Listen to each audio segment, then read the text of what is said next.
Hola chicos, hoy vamos a hablar de océanos, ¿sí? ¿De qué son los océanos?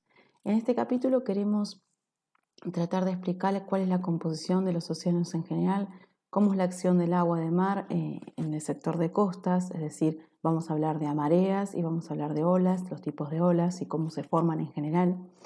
Vamos a analizar también los procesos de erosión y depositación, es decir, que vamos a hablar también de playas y tipos de playas, es decir, cómo se da ese proceso en las costas.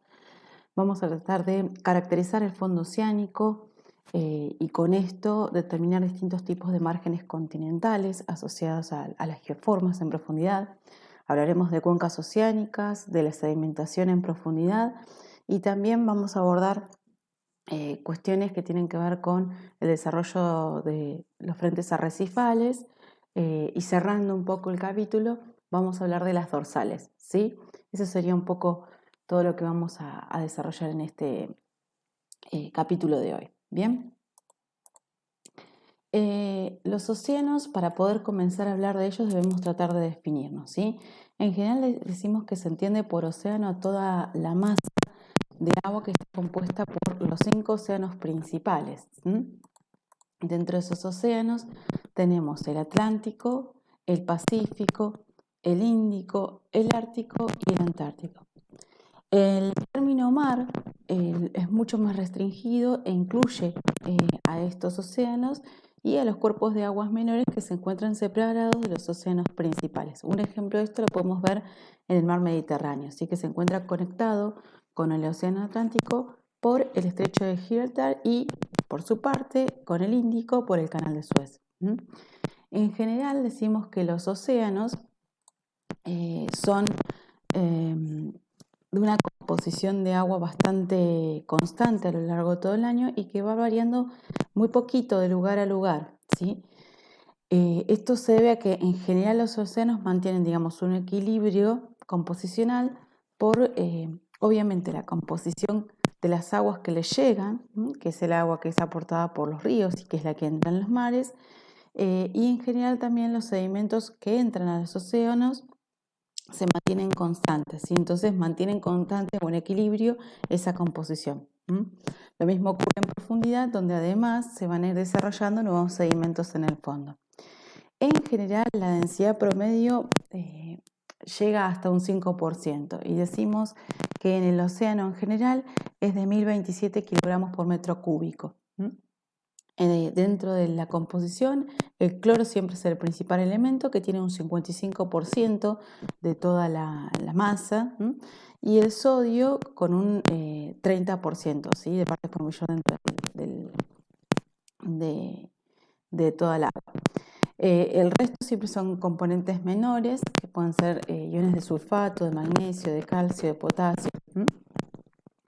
En general, dentro de un perfil del agua oceánica podemos encontrar que la densidad promedio del agua aumenta en la medida que profundiza y esto se debe fundamentalmente a que la densidad del agua de mar se debe a dos aspectos importantes, la temperatura y la salinidad, y eventualmente también podríamos sumar la presión asociada a la columna de agua. Bien. Vamos a separar este capítulo en dos grandes bloques geomorfológicos que tienen una diferencia sustancial en cuanto a cómo actúa el agente y cómo vamos a observar distintas geoformas. Entonces vamos a separar, por un lado, las costas, que ese sería el primer grupo a analizar, y otra parte u otro aspecto son los fondos oceánicos, ¿sí? Entonces vamos a separar en esos dos grandes grupos. Bien, lo primero que vamos a mencionar es qué podemos observar en las costas, ¿sí? Dentro de las costas podemos ver en forma directa la acción del agua de mar. De hecho, la acción del agua de los océanos siempre se ve reflejada principalmente a lo largo de este sector, en donde podemos observar de manera rápida la elevación y el descenso rítmico tanto de las mareas como la acción permanente de las olas. En general, las costas son áreas que decimos comprendidas entre el sector de marea baja y la parte más alta del continente, que se ve afectada por una acción que se denomina la acción de las olas de tormenta.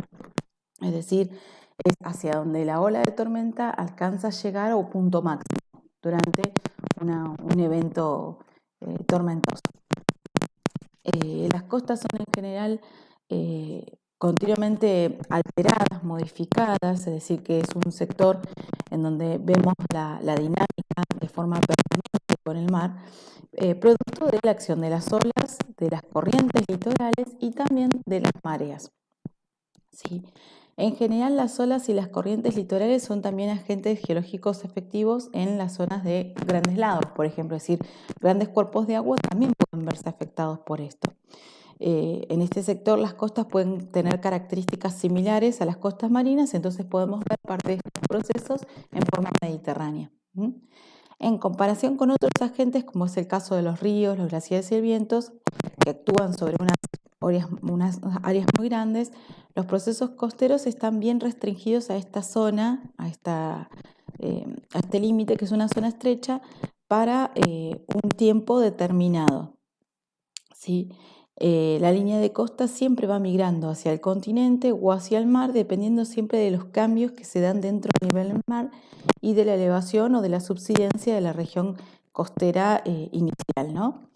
Todas las costas involucran entonces un balance entre los niveles de energía de los procesos costeros por un lado y los materiales presentes en las costas. Entonces, en áreas donde los procesos costeros son muy intensos, bien, va a predominar la erosión y la línea de costa puede ir retrocediendo hacia el continente. Cuando el aporte de los elementos desde el continente es muy importante, entonces va a predominar la depositación. En general, en las costas donde existen playas arenosas, muchos de ustedes seguramente habrán visitado, la arena es continuamente trasladada de un área a otro área dentro de la costa por la acción de las olas y también por la acción de las corrientes litorales. A lo cual se debe agregar también el aporte de un agente muy importante que llega a la zona de costas, que son los vientos. Bien, vamos a comenzar entonces hablando un poco de la ola, ¿sí? Las olas son como el agente número uno dentro de la acción visual que podemos ver en la zona costera, ¿no?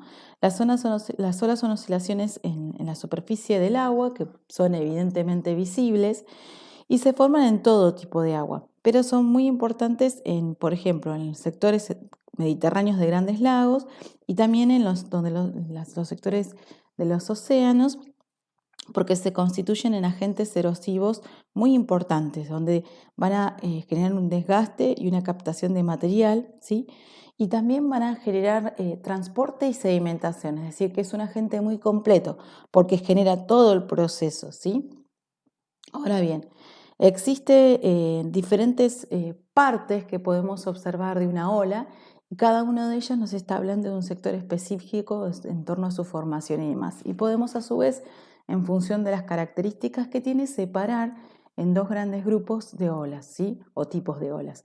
Podemos hablar de olas de mar abierto u olas de rompiente. Ahora vamos a ir viendo cómo se desarrollan cada una de ellas. Bien. En este esquemita lo que nosotros podemos ver es que tenemos una serie de olas en aguas profundas y la terminología aplicada para el estudio de estas, ¿sí? Podemos ver entonces en un sector que se constituiría a mano izquierda, ¿sí? En lo que sería el sector de mar profundo y otro sector próximo a la costa, ¿sí? La diferencia sustancial tiene que ver con la proximidad al fondo del mar. En este caso tenemos mayores profundidades y mayor masa de agua disponible y acá tenemos menores profundidades y menor masa de agua, ¿sí? Visualmente. Tenemos varios sectores asociados también a la disposición o proximidad de la costa. La zona en la cual se da la rompiente y el splash del agua se la denomina zona de surf. Ya vamos a ver de qué se trata esto. La zona donde se levanta la ola y adquiere su máxima altura se denomina rompiente, así que ya podemos tener una idea de lo que se trata el tipo de olas de rompiente, ¿sí? Y previo a eso podemos encontrar una serie de óndulas en donde están todas las características del desarrollo de esas ondas, en donde podemos ver que decrece la longitud de la onda, es decir, la ola es lo que encontramos entre cresta y cresta, ¿sí? que es la parte más alta de la onda, y vemos que decrece la longitud de la ola a medida que se va aproximando a la zona de costa. Es decir, esto tiene que tener como alguna consecuencia. Ese decrecimiento de la longitud de la ola es porque se va sintiendo cada vez más el fondo, decimos, con lo cual tiene que aumentar en forma paulatina la altura de la ola, ¿sí? La altura de la ola se da justamente desde el seno a la cresta de la ola. Esa es la altura que podemos registrar. Y podemos ver también que hay un sector de desarrollo de la ola o de movimiento de la celda de agua en forma circular, ¿sí? Que se va repitiendo desde el fondo del mar, en el caso de las olas de mar profundo, y se va generando ese movimiento orbital ascendente, ¿sí? Primero en forma vertical, pero observemos a mano derecha lo que ocurre cuando nos vamos aproximando a la costa. Esto nos puede dar un pequeño indicio de lo que ocurre. Vamos a ir viendo entonces cada una de las partes de la ola. Bien, como vemos entonces en esa figura, tenemos estas olas en aguas profundas y toda la terminología que vamos a usar. La parte más alta de la ola habíamos mencionado que se denomina cresta. Esa cresta es la que luego va a conformar los trenes de ola, que son los que llegan en forma longitudinal, esos frentes que podemos ver de mayor altura, a la zona de costas. Existe un punto más bajo que se le denomina seno, es decir, es la base de la onda y es la que podemos encontrar en este sector, ¿sí? Bien. Y la longitud de onda, bueno, como mencionamos, es justamente la distancia entre cresta y cresta, como podemos ver acá en este sector. Y es decir, entre dos crestas, también lo podemos tomar entre dos senos, es decir, las dos partes más bajas sucesivas, y también la altura de la ola, que decíamos es la distancia vertical que veíamos entre el seno y la cresta de la ola. Bien, eso sería lo que podemos visualizar en forma clara en este sector. Bien, ahora bien, existe algo que denominamos período, que es un intervalo de tiempo entre el pase de dos crestas sucesivas, ¿sí? Es el tiempo que tarda una ola entera, digamos, o la longitud de onda, en pasar por una posición determinada. Ese sería el período. Y esto es un elemento importante para ver cómo se da el periodo, la diferencia de periodos en el caso del mar abierto, que como ustedes ya pueden ver es mucho mayor que cómo se da en el sector de costa. Bien, a medida que la ola se mueve a lo largo de la superficie del agua, las partículas de agua van rotando en órbitas circulares, como podemos ver aquí, ¿sí? Ese es el movimiento típico de las celdas de agua, es decir, un movimiento de celda circular, que va desde círculos menores a círculos mayores hacia la superficie. Bien. En este caso, lo que vemos es que las partículas de agua van rotando en órbitas circulares y que van transfiriendo entonces la energía en la dirección del avance de la ola, es decir, hacia la zona de costa. Entonces, en términos generales decimos que el diámetro de la órbita va a disminuir rápidamente con la profundidad y a una profundidad de la mitad de la longitud de la onda es prácticamente cero. Eso es lo que nosotros denominamos la base, ¿sí?, de la ola. Es esa línea que podemos ver ahí abajo. Bien, entonces, en este caso, lo que nosotros podemos ver son todas las partes del desarrollo de olas, ¿sí? Bien, existe un elemento muy importante a mencionar, que es justamente lo que ocurre, ¿no? Dentro de los elementos de una ola. Podemos ver que el periodo de la ola siempre va a depender de cuánto sopla el viento y de varias características del viento respecto de la costa. Primero, la velocidad a la que la hace, el tiempo durante el cual sopla y también el sector o distancia recorrida a través de todo el mar abierto. Es decir, toda esta suma de elementos se denomina el flech del viento, ¿sí? Entonces, una forma directa de poder evaluar el tipo de ola o como las características de la va a ser evaluar este flech, ¿sí? Bien. Vamos a entonces adentrarnos a las olas de mar abierto para ver qué características tienen las mismas. Bien. Es importante mencionar que las olas se pueden generar no solamente por el viento, que es el principal agente, sino por varios procesos, que incluyen, por ejemplo, el desplazamiento de agua por deslizamientos de tierra, en las zonas de talud sobre todo se da, desplazamientos del mar por el fallamiento del fondo marino, fondo oceánico, o también por explosiones volcánicas. Esos pueden ser grandes formadores o generadores de olas, pero siempre la mayor parte del trabajo realizado sobre las costas es resultado de las olas generadas por el viento. Cuando el viento sopla en general sobre el agua, parte de la energía que tiene ese viento es transportada o transferida al agua y de esa manera se va causando de forma paulatina la oscilación o el desarrollo de la óndula sobre la superficie o pelo de agua. Entonces, toda esta transferencia que hace de energía se produce por justamente la fuerza de fricción entre dos fluidos, ¿sí? Por un lado el aire, por otro lado el agua. Entonces, en las áreas preferenciales de generación de las olas, como pueden ser por debajo de una zona de tormenta en el mar, es decir, en zonas de mar abierto, se forman olas de forma irregular, donde las crestas agudas se denominan en términos generales marejadas. Es un término específico en sector abierto. En los sectores de marejadas, es decir, zonas específicamente de tormenta en el mar, estos son un agregado más de las olas con una variada altitud y longitud de onda. En este caso, la ola no puede ser distinguida de otra ola y todas parecen estar concatenadas, es decir, no podemos observar la óndula por el tipo de forma que tiene. Ahora bien, en la medida que esa marejada se mueve fuera de la zona de tormenta, es decir, de ese sector donde se produce el desarrollo de la tormenta, se transforma en un oleaje con unas crestas muy alargadas y muy redondeadas, aproximadamente todas del mismo tamaño. ¿Sí? En este caso, el tamaño de las olas siempre depende de tres factores, como habíamos mencionado, ¿no? El tema de la velocidad del viento, de la dirección del viento, del flech en general, o la distancia que el viento recorre sobre una superficie de agua determinada. Ahora bien, este último factor es el que hace que en un lago pequeñito, por ejemplo, no se formen olas de gran tamaño, por más que la velocidad y el tiempo sean importantes, porque justamente no tiene esa característica. Bien, entonces, como mencionamos recién, y como ocurre también en zonas de mar abierto, podemos tener distintos tipos de olas.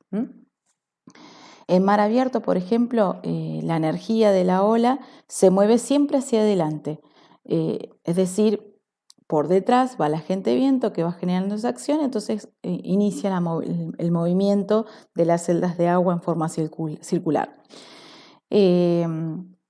Entonces, podemos ver esto de manera muy visible si nosotros, por ejemplo, tiráramos una piedra, ¿sí?, al agua y genera esa onda de desplazamiento en forma circular. Es decir, que desde el punto de generación se irradia. Y lo mismo ocurre con la acción del viento sobre grandes extensiones o olas de mar abierto, ¿sí? Es decir, las olas de mar abierto son siempre olas en zonas de aguas profundas, en donde empieza el movimiento a partir de la transferencia de la energía de las masas de aire. En el oleaje de mar abierto lo que vemos es que la superficie del agua va oscilando y las partículas de agua se mueven en órbitas circulares, como veíamos en el esquema, con un desplazamiento neto prácticamente nulo en la dirección del avance de la ola, ¿sí?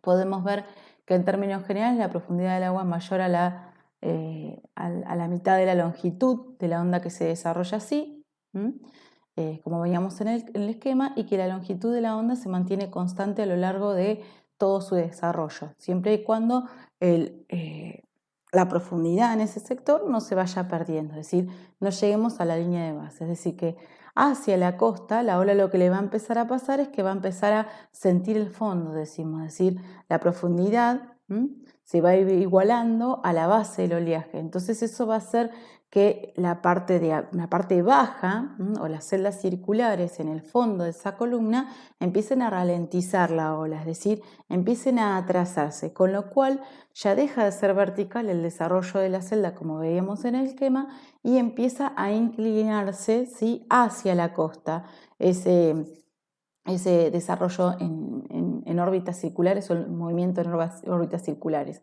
porque la base empieza a trazarse por la acción del fondo en la base de la ola. En ese caso es cuando ocurre que empieza a desarrollarse o a sentir, a medida que se va acercando, un cambio importante en la movilidad. ¿Sí? Pasamos de zonas de offshore, es decir, zonas de profundidad, lentamente empezamos a sentir a medida que nos vamos acercando a la zona de onshore, ¿sí? En la zona de playa de menor profundidad. Y podemos ver cómo se va desarrollando una ola de mayor longitud, se va acortando a una de menor longitud y empieza a aumentar también entonces la altura de la ola, es decir, la diferencia de altura entre seno y cresta. ¿Por qué? Producto de que desde el fondo empieza a pasar esta ralentización o pérdida de velocidad de la masa. Es ahí que empiezan a surgir, cuando nos vamos acercando a las costas, las olas de menor profundidad de agua, ¿sí? Es decir, las olas de rompiente. Estas son, en términos generales, mucho más rápidas, ¿sí? Que lo que podemos observar de las olas de mar profundo, ¿sí? O de océano profundo. ¿Por qué? Porque estas se lanzan hacia adelante producto de esa acción o ese contacto con el fondo. Cuando estas olas entonces que venían desde zonas muy profundas avanzan sobre aguas menos profundas, aguas someras, estas se transforman en olas que decimos de crestas agudas, ¿sí? Es decir, olas de rompiente. Esta transformación va a comenzar a una profundidad dada siempre en relación a la base de la ola, es decir, que dependiendo de la base de la ola va a ser antes o después en función de cómo le afecta esa base de la ola el acercamiento a la topografía de costa. Es decir, que cuando la base de la ola intercepta el fondo de mar es cuando comenzamos a ver que se empieza a elevar, ¿sí? La masa de agua. Aquí, en este caso, la órbita circular de las partículas de agua se va a ir perturbando, va a ir ralentizando la parte baja a medida que la velocidad y la longitud de la ola van disminuyendo.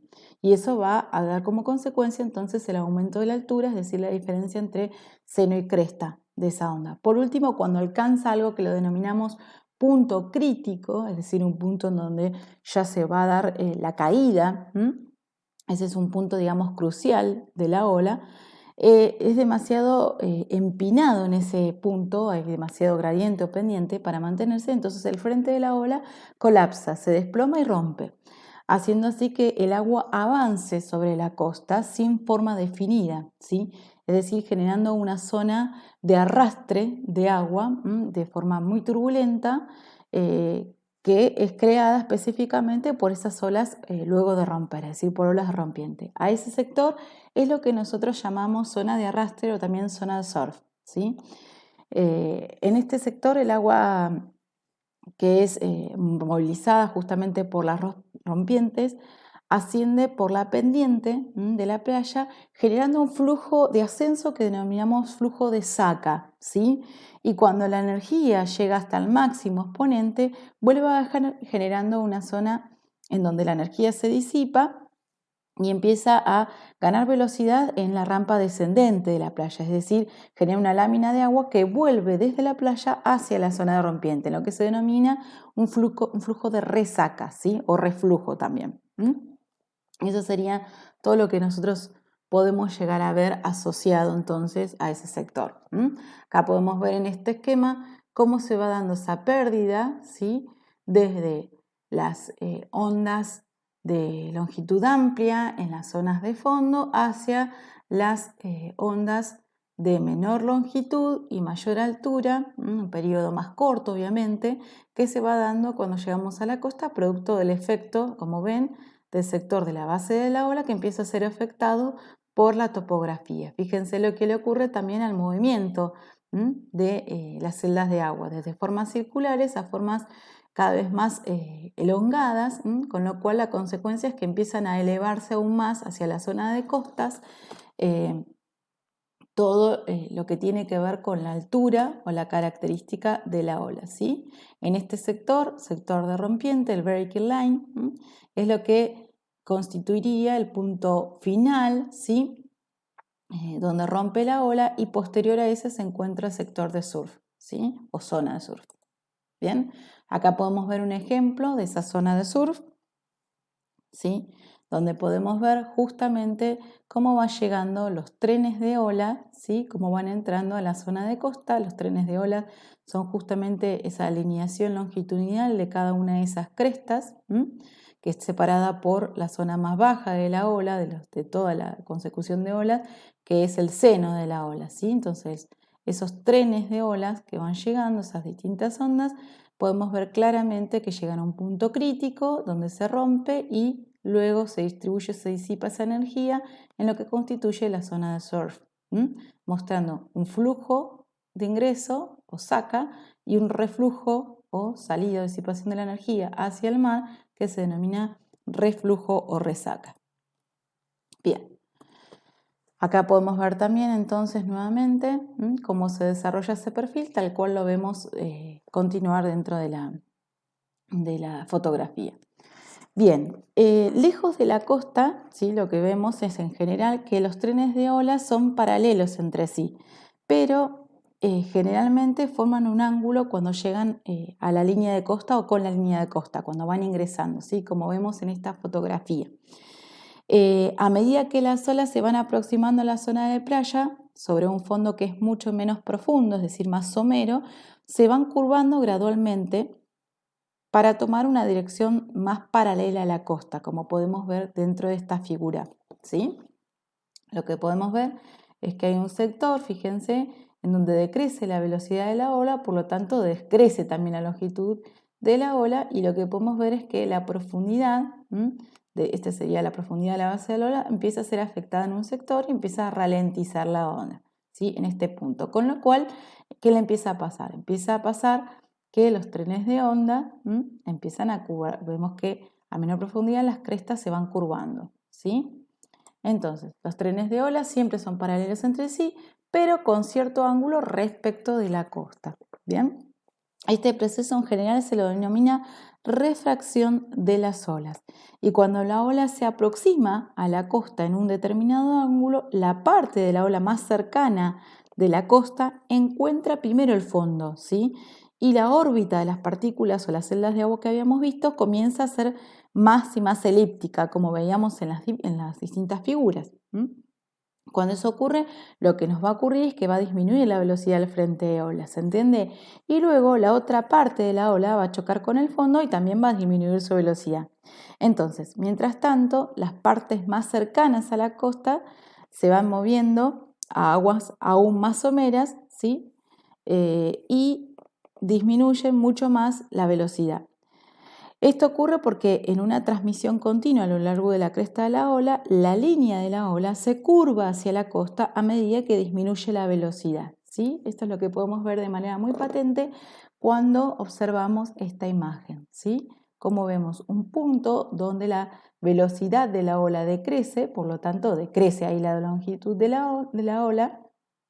Y ahí lo que estamos viendo es obviamente que la profundidad de la base de la ola está siendo afectada, se ralentiza y vemos cómo los trenes empiezan a tener esa pequeña curvatura, ¿sí?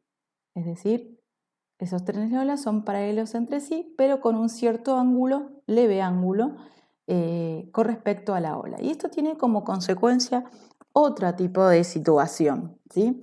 Es decir, la acción en forma directa sobre la costa, ¿sí? En general, la refracción de las olas va a producir que la actividad de las olas sea más intensa en los lugares que decimos desalientes, es decir, como en este dibujito que estamos viendo a la izquierda, zonas en donde vemos una proyección desde el continente hacia los océanos.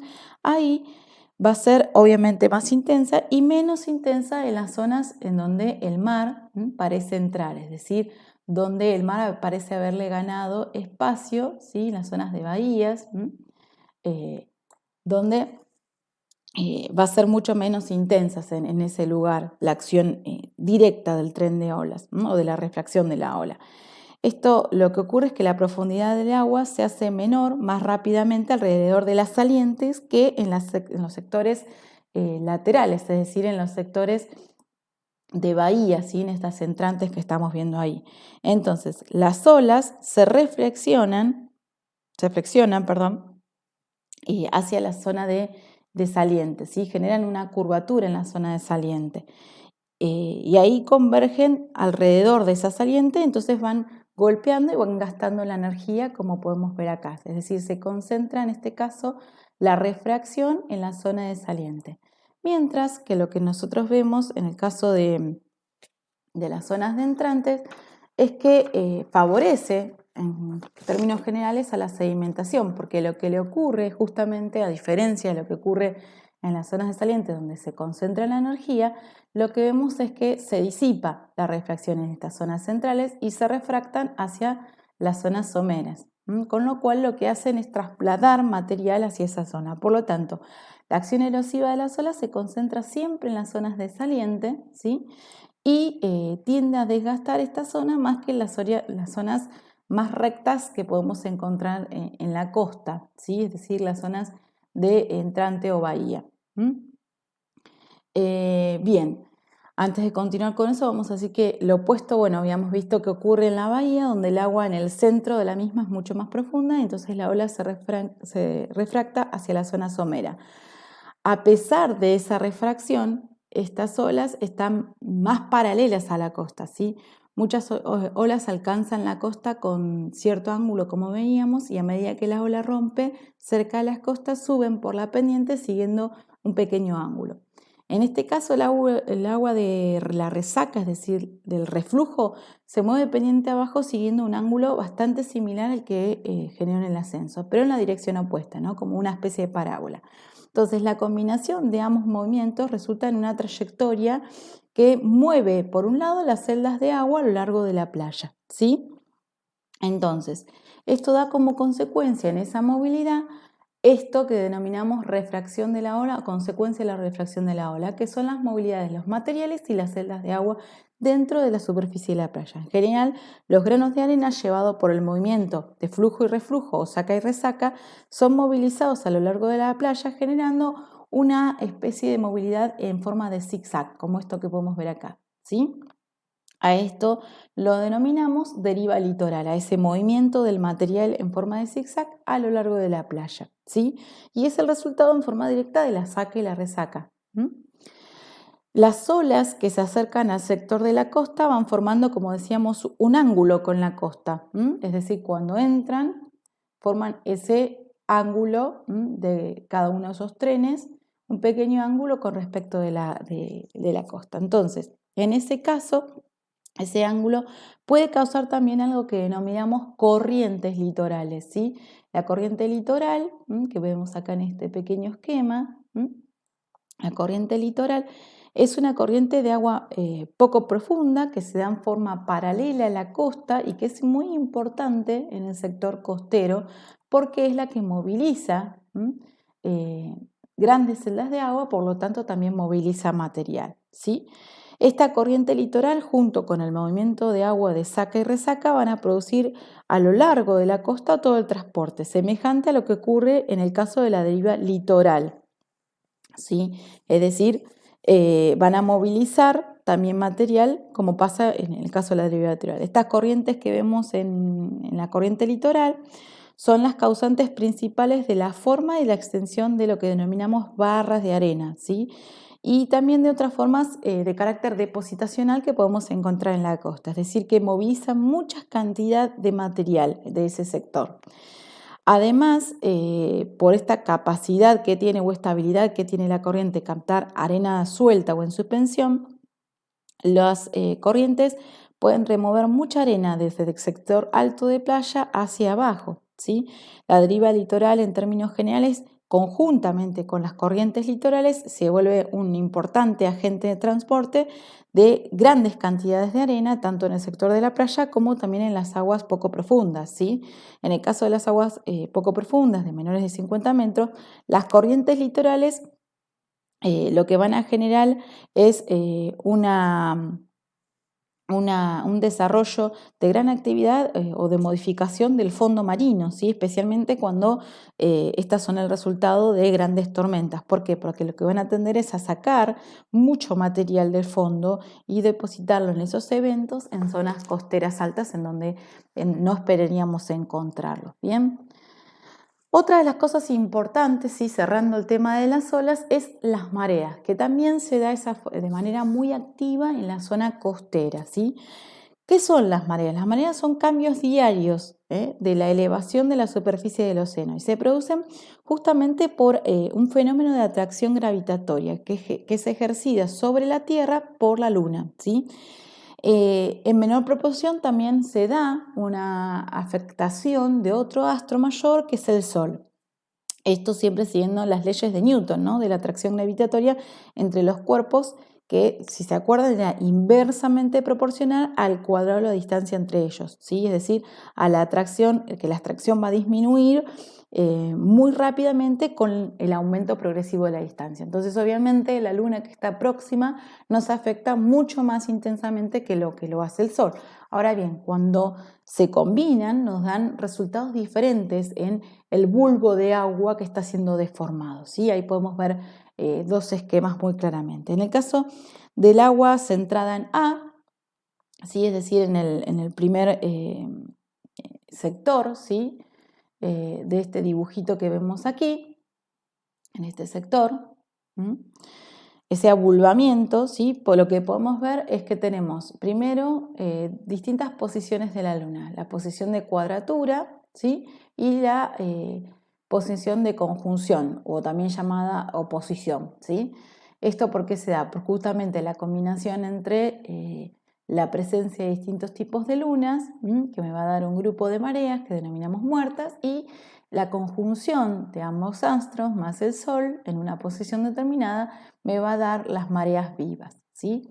Ahora bien, el agua entonces que se encuentra en estas deformaciones que vemos acá, ¿sí? Esto constituye la Tierra y esto que vemos acá es cómo se comportan las masas de agua, que como ustedes saben ocupan muchísimo, es más importante la cantidad de agua que tenemos que de continentes o de tierra, ¿sí?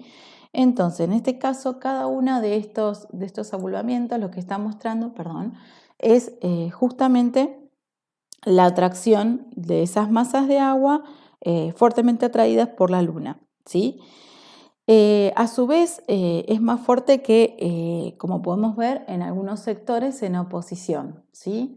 Es decir, en un sector va a atraer, cuando tenemos proximidad, va a atraer más que en otro sector, ¿sí? Si en este caso, en el primer cuarto tenemos la Luna en esta posición, este sector que vamos a denominar A o 1, perdón, se sigue moviendo, en este sector 1 va a ser mucho más influenciado que el sector opuesto, ¿sí? Es decir, todo el agua va a tender a deformarse en la forma más próxima a la posición del astro, ¿sí? Entonces, esa sería la zona en donde hay una mayor fuerza del agua concentrada, ¿sí? Así, en la misma proporción, va a ser atraída, obviamente, en cada uno de los puntos en donde esté mayormente afectado, ¿sí? A caso opuesto va a ocurrir, obviamente, en las zonas que son perpendiculares a la posición del astro, como podemos ver en estos sectores, ¿sí? Transversales, que en esos sectores, obviamente, fíjense que lo que le ocurre a la marea es que va a descender, es decir, la altura del agua acá, producto de que se están concentrando en la posición correspondiente al astro, ¿sí? La altura de agua va a ser menor ahí, o el abulbamiento, desde lugares como los que se me mencionaron perpendiculares, el agua lo que le va a ocurrir es que se va a apartar. Entonces en esos sectores lo que se produce es la zona de bajamar, mientras que paralela o línea recta con el astro se producen las zonas de mareas, ¿sí? Bien, el efecto entonces combinado que podemos ver con el Sol va a ser semejante, pero lo que va a ocurrir es que van a ser mucho mayor, ¿sí? Porque se va a sumar justamente la acción de un astro mayor, como podemos ver en el caso de las mareas vivas. Entonces, en este caso lo que va a ocurrir es que se va a sumar, fíjense, la acción de la luna, la acción del sol, generando obviamente una atracción mayor, ¿sí? Se van a sumar esos efectos y en este sector se van a producir mareas de gran envergadura que se denominan mareas vivas o mareas de sisigia. En el caso anterior eran los que consideramos en términos generales mareas muertas, es decir, cuando tienen un ángulo recto. Y en este caso lo que ocurre es que los efectos se van a anular y se produce lo que se denomina mareas muertas o también mareas de cuadraturas, ¿sí? Bien, dentro del sector en el que se ve afectado las mareas, estos se encuentran sobre todo desarrolladas en un flujo mareal, en algunos sectores de marismas o de ríos pequeños, en donde van a subir generando un flujo de marea de importancia, ¿sí? En estos sectores costeros. En otros lugares, cuando baja, se produce lo que se denomina reflujo de marea y esto lo que hace es exponer áreas que son mucho más bajas, ¿sí? Y que tienen condiciones particulares. Bien. Dentro de esa zona, entonces lo que podemos ver es justamente las planicies de marea. Estas son las zonas expuestas, ¿sí? Que podemos encontrar.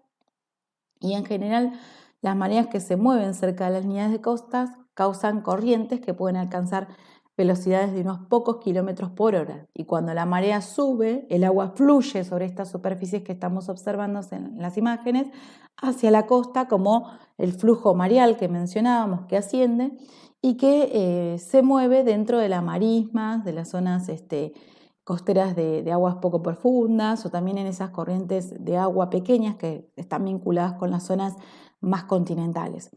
Entonces, al momento en que la marea baja, pasa a su estadio más alto, ¿sí? Entonces comienza a bajar y se produce el reflujo de la marea. Y ahí es donde queda expuesta nuevamente toda el área costera más baja, como podemos ver en estas imágenes de distintas planicies de mareas, ¿sí? Algunas planicies pueden desarrollar vegetación, ¿sí? Y se convierten en grandes servicios ecosistémicos para el sector, como es el ejemplo que tenemos acá en nuestra planicie de marea en el sector de Bahía Blanca. En general, estas áreas son de composición fango-arenosa, ¿sí? Es decir, tienen arcillas y arenas y que son permanentemente afectadas por las corrientes. Estas llanuras de marea o planicies de marea en general van siendo siempre removilizado su material dentro de la misma planicie y estas corrientes de mareas no son en general agentes que podamos considerar de erosión ni de transporte, porque en realidad mantienen, ¿sí? Un equilibrio dentro de estas planicies. Por eso también se da el desarrollo de vida de manera muy marcada en estos espacios que son de relativa disminución de la dinámica costera, ¿sí? Es decir, son mucho más estables en términos generales. Bien,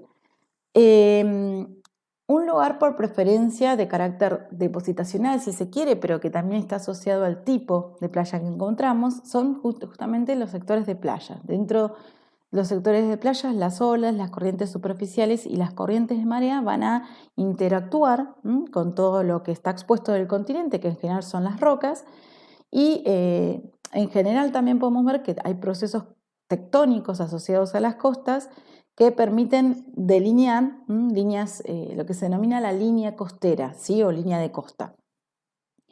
Entonces, en este caso lo que se puede ver es que la acción de esos factores se da muy claramente en una de las costas particularmente populares, que son los sectores de las playas, ¿sí?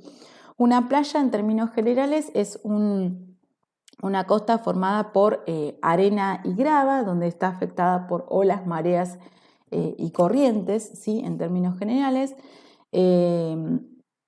Su forma puede cambiar día a día o semana a semana o temporada a temporada o anualmente.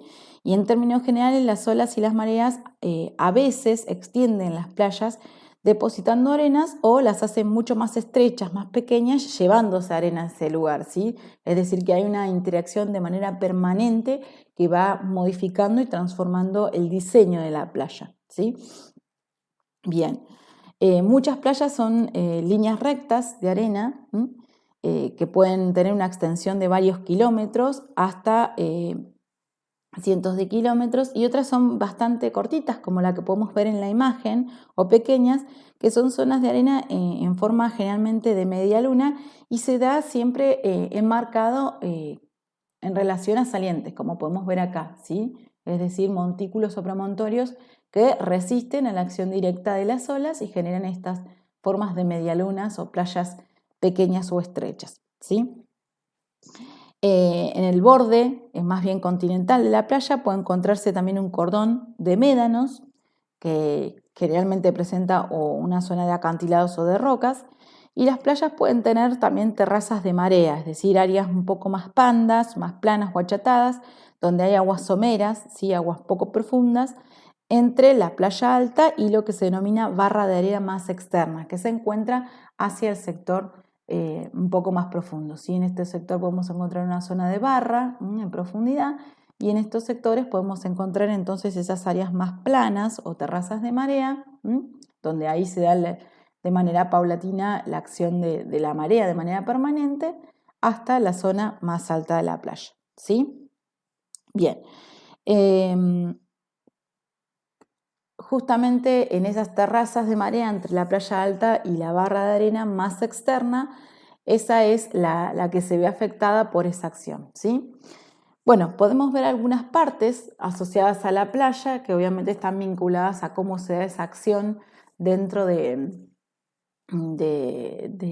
cómo se da la acción con el agua, ¿sí? En esa zona costera, y podemos ver en la figura que se muestran las principales partes de la playa, ¿sí? Las cuales no siempre están todas presentes en el mismo momento que están siendo evaluadas, ¿sí? Es decir, va variando, es muy dinámico en este sector. Entonces, la costa afuera la denominamos en términos generales offshore, ¿sí?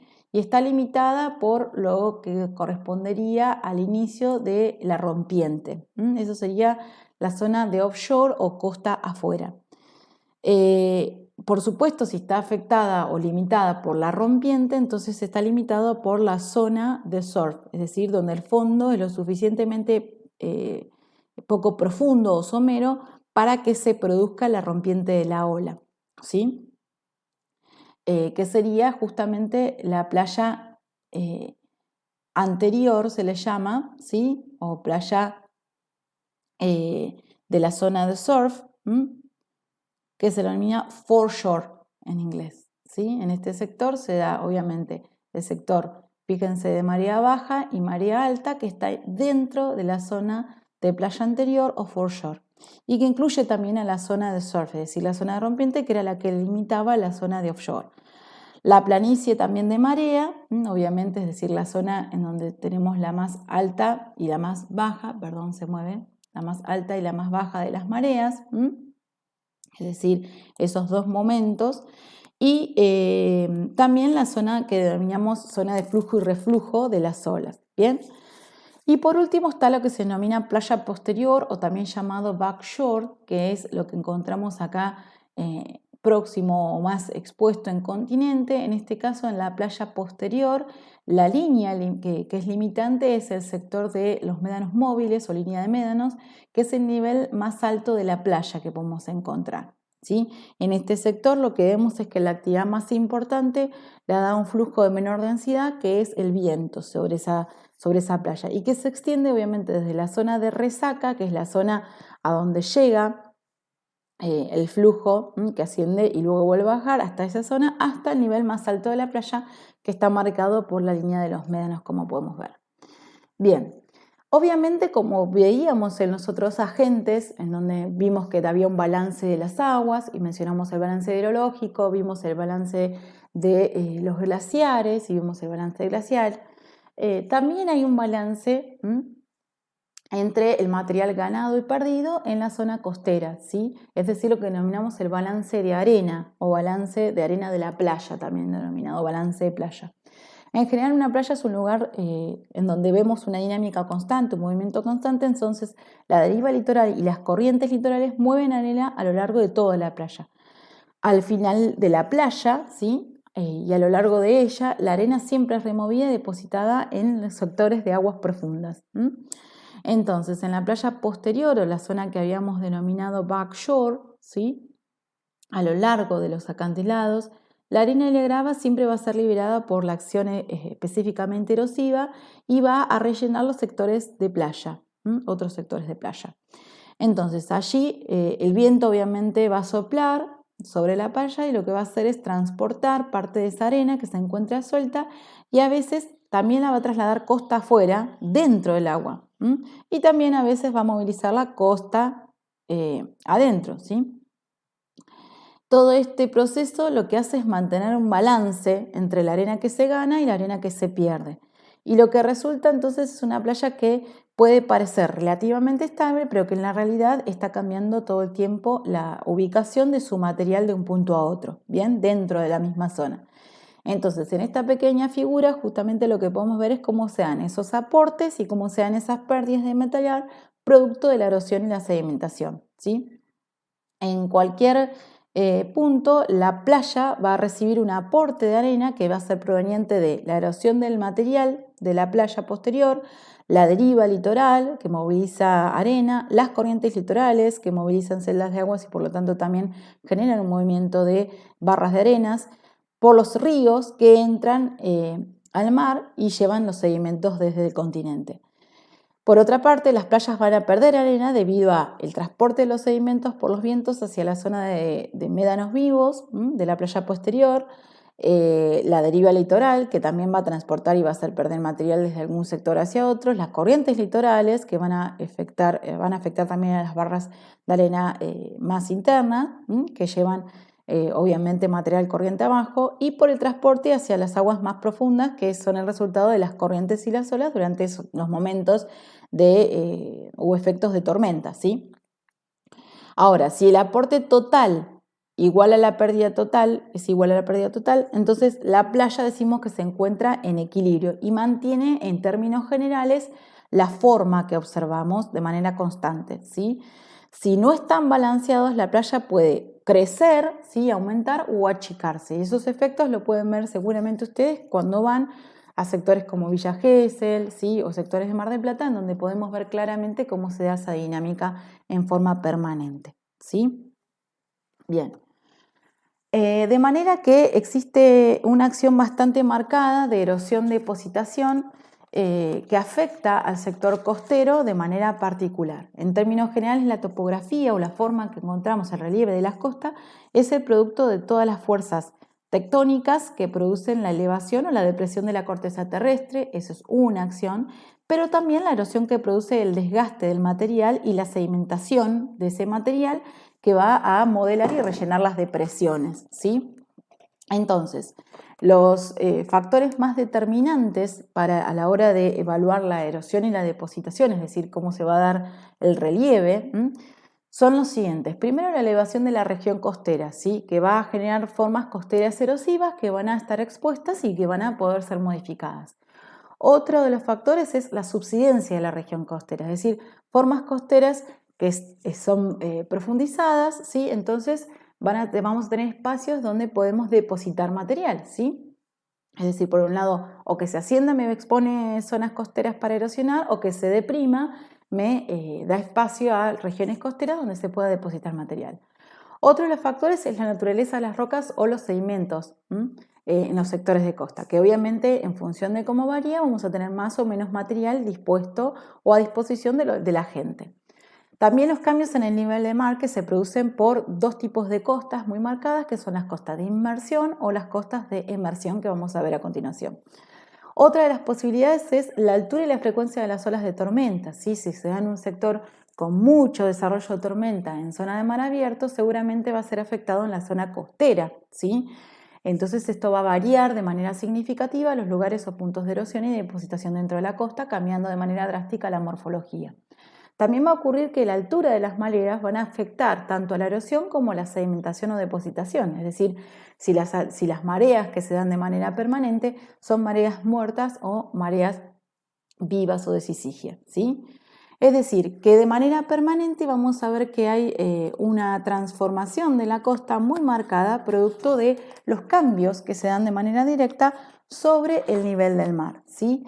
En general, en las costas, todo el sector de las costas son muy sensibles a los cambios en el nivel del mar, los cuales pueden cambiar el régimen general de las olas y también alterar la altura de las olas y afectar el paso de todas las corrientes litorales o corrientes costeras, ¿sí? El caso del ascenso y el descenso a nivel del mar puede ser de carácter local y eso se podría dar, como dijimos, por subsidencia o por ascenso tectónico, es decir, o porque se deprime el continente o porque asciende, ¿sí?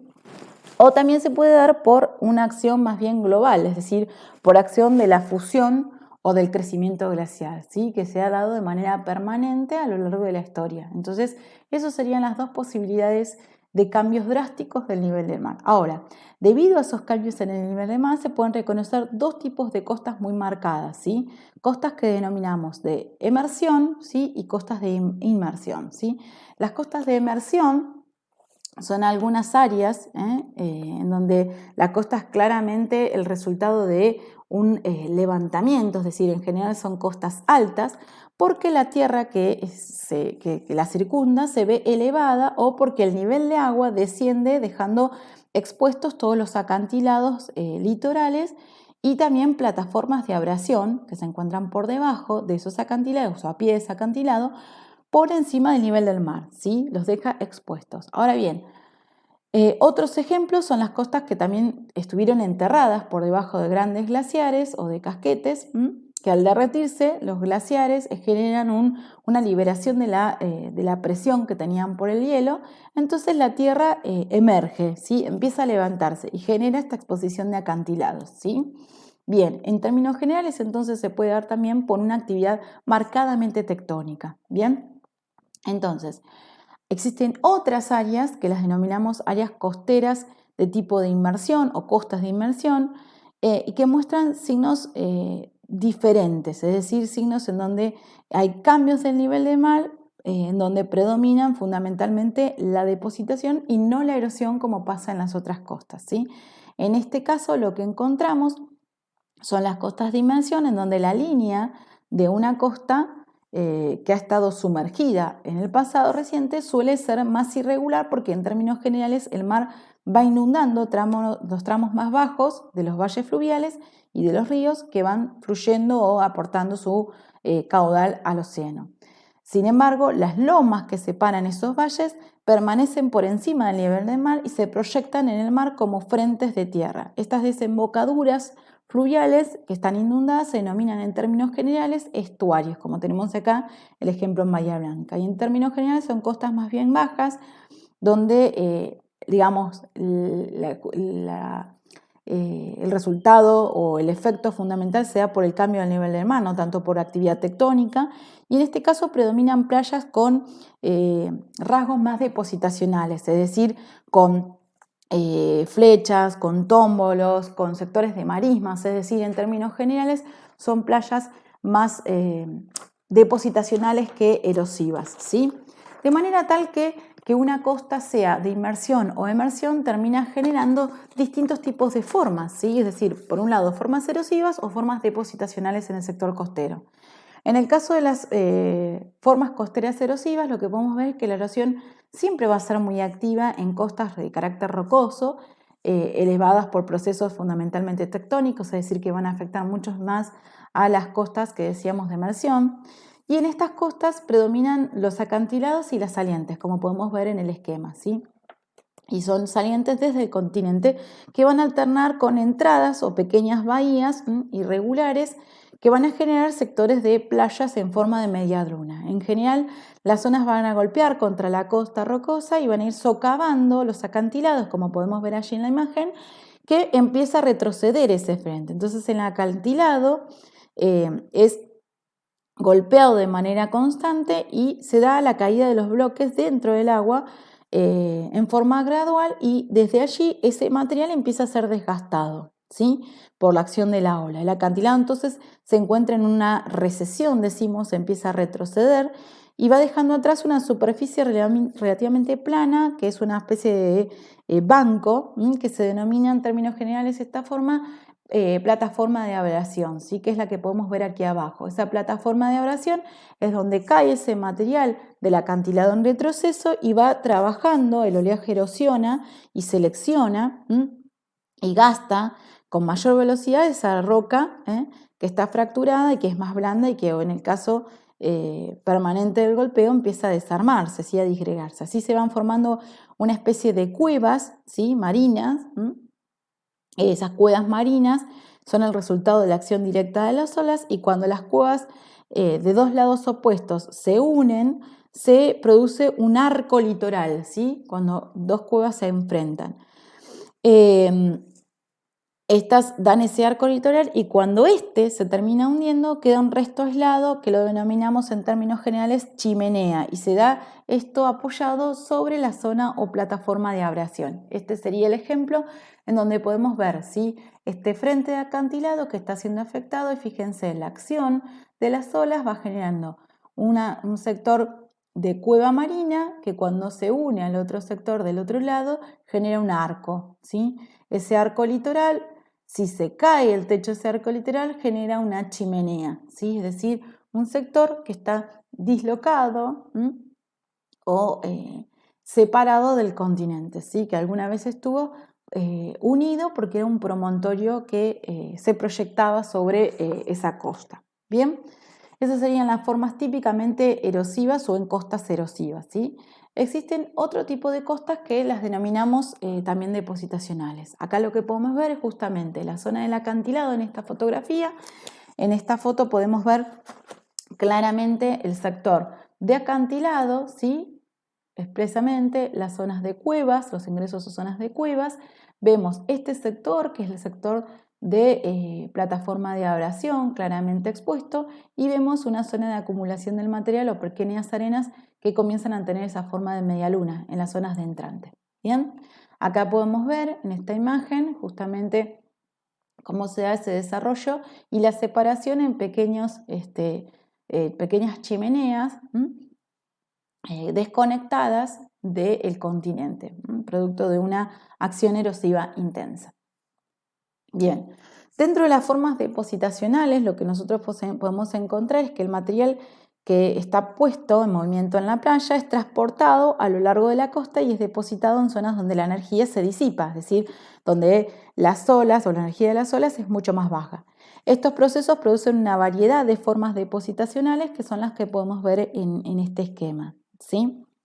Lo que podemos encontrar son flechas, barras, tómbolos y también podemos encontrar sectores de islas barreras. Esos serían, digamos, los sectores fundamentalmente asociados a estos desarrollos. Bien, en términos generales, tanto las flechas, las barras como los tómbolos, estas formas se desarrollan en los sectores en donde la deriva y las corrientes litorales van a ser muy activas, es decir, zonas bien costeras, en donde, por ejemplo, podemos ver que una flecha, como vemos en la imagen, ¿sí? O también llamada sector de restinga, ¿sí? Esta flecha, que es la que podemos ver acá, esa flecha es una acumulación de forma alargada de arena que se proyecta desde la tierra a la desembocadura de una bahía próxima o adyacente, decimos.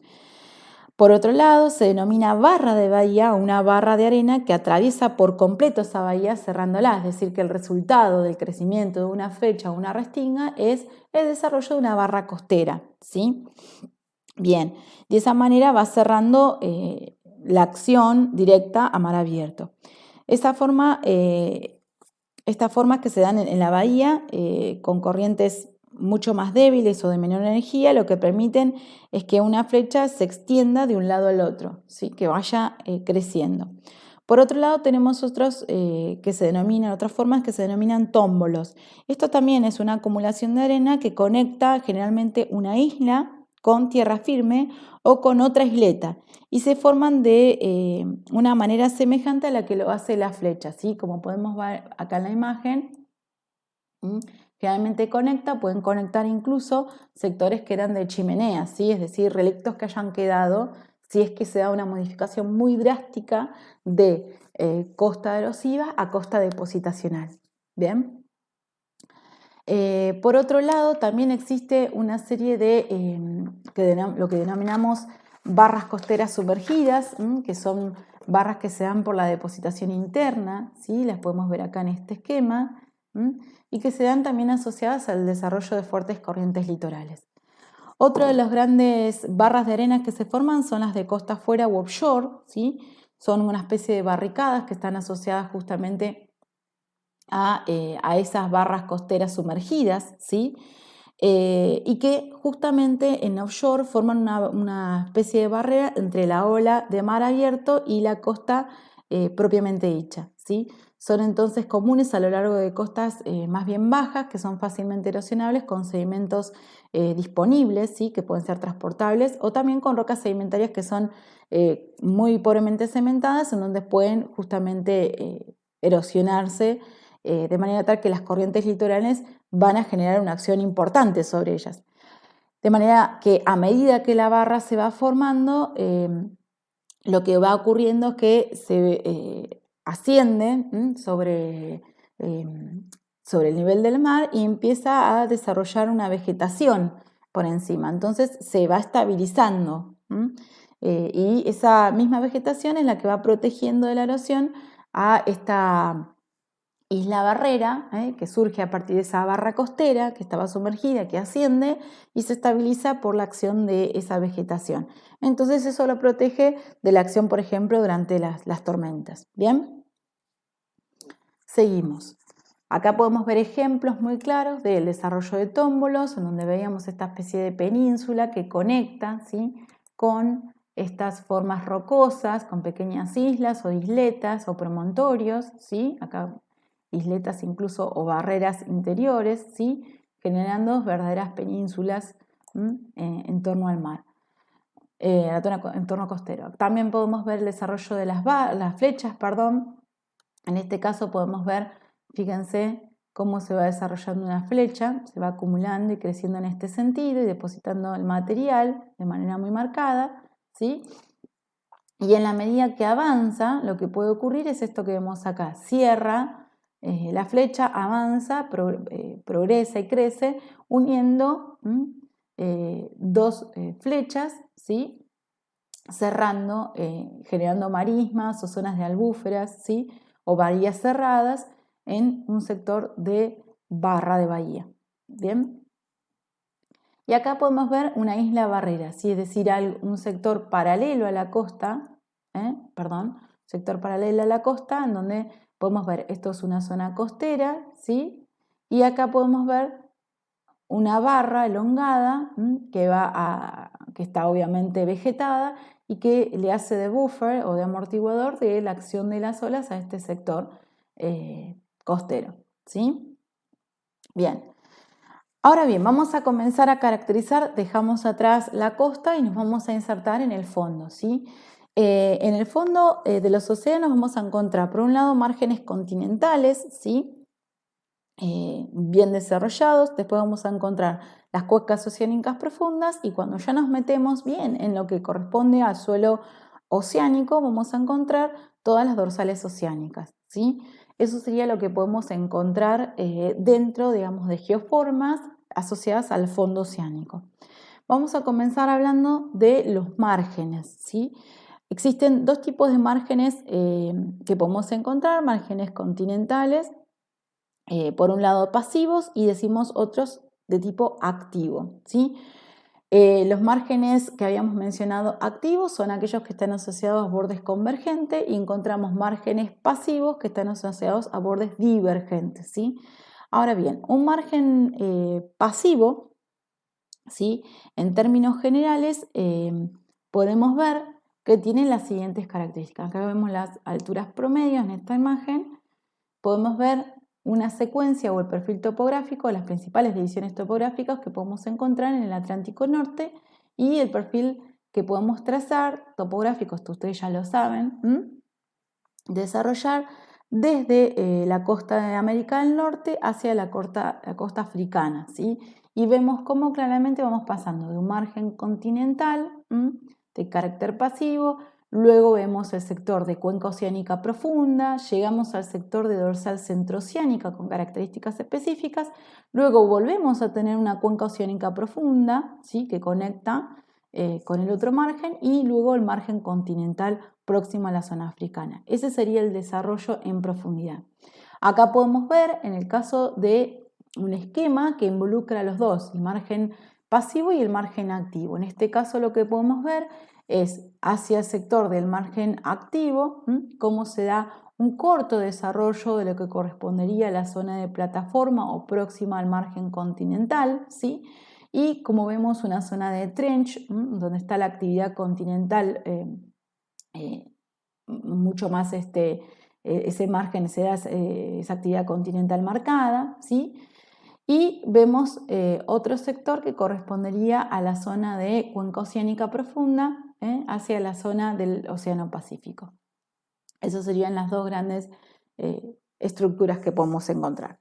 Bien, en cuanto a los márgenes continentales pasivos, vamos a arrancar con esto y decimos que en general es un borde continental que se encuentra alejado del borde de la placa, se encuentra a lo largo de la mayoría de las áreas costeras que rodean a todo lo que es el Océano Atlántico y también en el Índico, y se denominan pasivos porque dentro de estas no hay una actividad sísmica o actividad de terremotos en general, son escasas, muy escasas, y se encuentran alejados en términos generales de estos puntos. Son los lugares donde se acumulan materiales que proceden de la meteorización y la erosión de los continentes que están próximos y que forman en términos generales cuñas, ¿sí? Cuñas de depositación más bien groseras y anchas de sedimentos que están relativamente inalterados, ¿sí? Esto es muy diferente a lo que podemos observar en los márgenes activos, donde en general vamos a encontrar zonas de subducción, como mencionábamos, y ahí es frecuente obviamente que la actividad volcánica y sísmica de manera permanente. Entonces el resultado es un margen relativamente más cortito, más estrecho, que está constituido por sedimentos que están muy deformados o que fueron arrancados de la placa litosférica que está subduciendo, y son más comunes alrededor del borde pacífico, donde encontrábamos, como mencionamos, paralelo todo esto al sector de fosa o de trench, de fosa submarina. Bien, dentro de los márgenes pasivos, entonces, lo que podemos ver en el esquema es que consiste en un sector que denominamos plataforma continental, ¿sí? Que es la que se encuentra próxima a la llanura costera o el sector propiamente sector costero, ¿sí? Es decir, dejamos la zona de transición o zona costera, nos adentramos por debajo del nivel del mar y encontramos la plataforma continental. Seguido de esto vamos a encontrar una zona que denominamos de talud continental, ¿sí? Y finalmente encontramos el pie de talud. Todo esto correspondería al sector que denominamos margen continental. Luego del pie de talud ya comienza entonces lo que denominamos la cuenca oceánica profunda, ¿sí? Este sector está marcado justamente por el pie de talud, donde se van a encontrar o se van a desarrollar una serie de abanicos submarinos o turbitas, también las habíamos mencionado, ¿recuerdan? Asociadas a la pendiente que vemos desarrollada en la zona de talud, ¿sí? Bien, en estos sectores entonces lo que podemos encontrar es justamente, como mencionamos, una plataforma continental. Dentro de estas plataformas continentales se encuentra siempre asociada entre la costa y el talud, siempre es esa zona relativamente plana, y estas áreas tienen una pendiente en el suelo oceánico muy baja, de apenas 1 grado hacia el mar, ¿sí? El límite externo está siempre dado por el punto donde la pendiente del suelo oceánico se incrementa muy rápido, y ese quiebre ocurre a profundidades de alrededor de 135 o 200 metros y va variando de forma considerable el ancho que tiene, desde unos pocos metros a más de 1000 kilómetros. En términos generales, las plataformas continentales de los márgenes pasivos consisten en sedimentos de aguas más bien someras, tanto terrígenos como carbonáticos, de muchos kilómetros de espesor, ¿sí? En general acá la sedimentación es más bien continental y es producida por los mismos agentes que actúan en el sector de las playas, es decir, por las olas y por las mareas, y las olas producidas por grandes tormentas y también por huracanes que van a movilizar, ¿sí?, un montón de sedimento dentro de estos sectores. En términos generales, la sedimentación bioquímica resulta del crecimiento de algunas capas, por ejemplo, de organismos que tienen conchilla, con ostras o mejillones, y muchos otros organismos que viven en aguas relativamente someras, ¿sí? La mayoría de esos organismos no va a tolerar aguas fangosas, por lo tanto, en general se las encuentra solamente en lugares donde hay material continental muy escaso o cuando ya no hay material continental, ¿sí?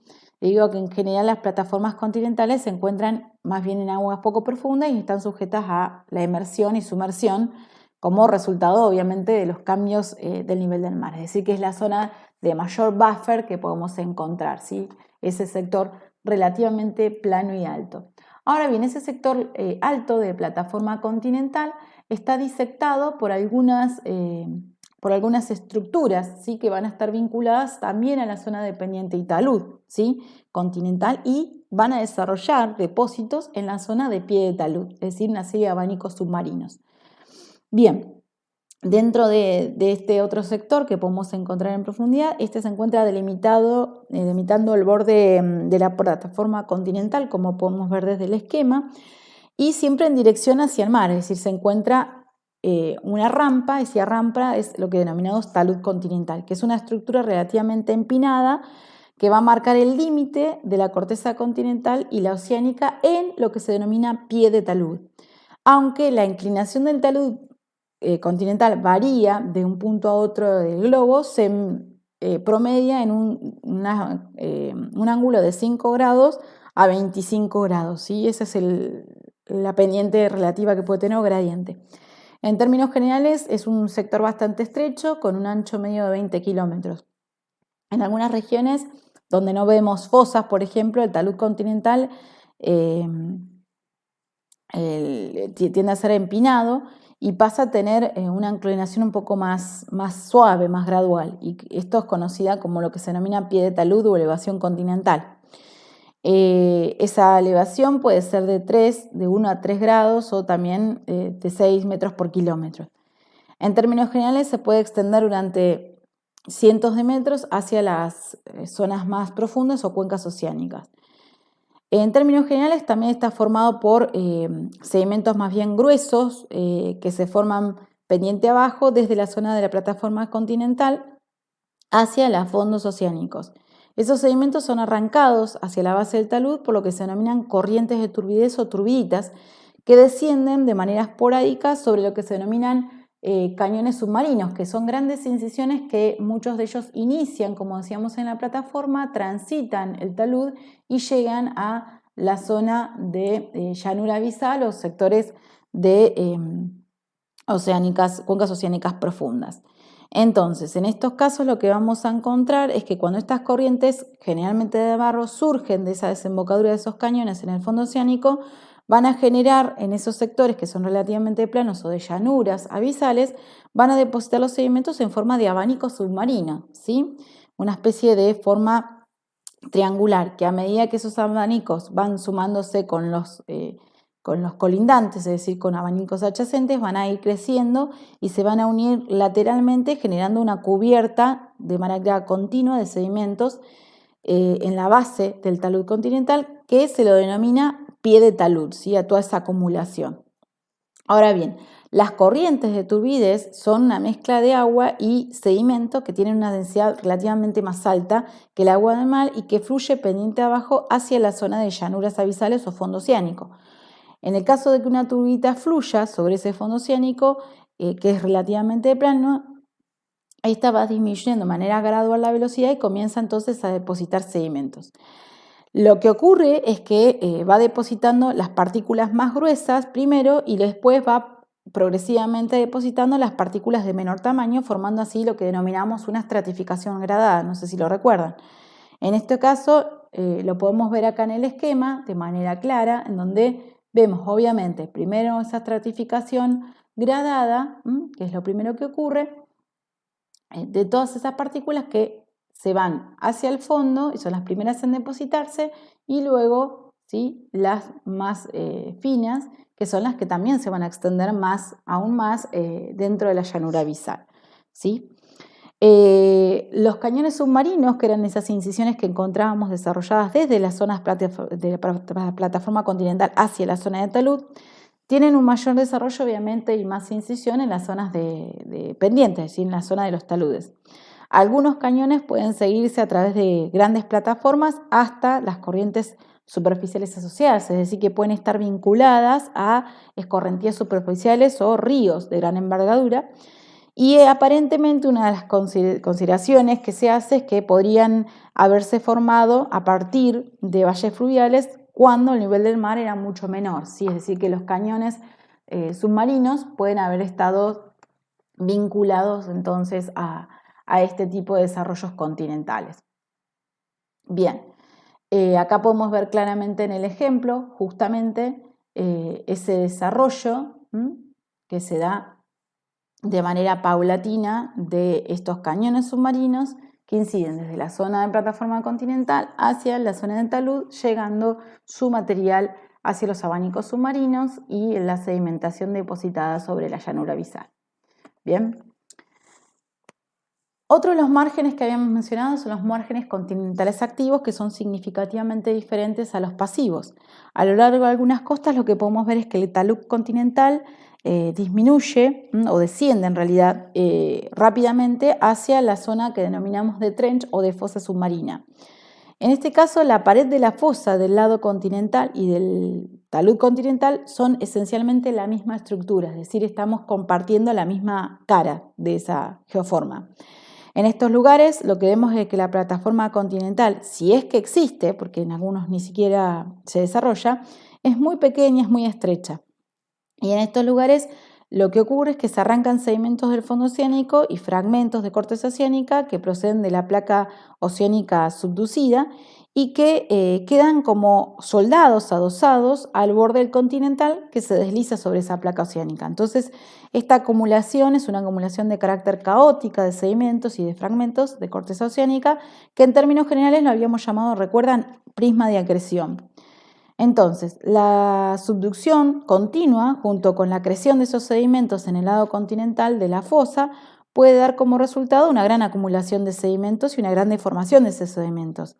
En otras zonas, como es el caso de la litosfera oceánica, podemos ver que ese material está siendo subducida en una posición de carácter casi vertical, ¿sí? Podemos ver acá en este sector cómo claramente el material es prácticamente ubicado en forma vertical, ¿sí?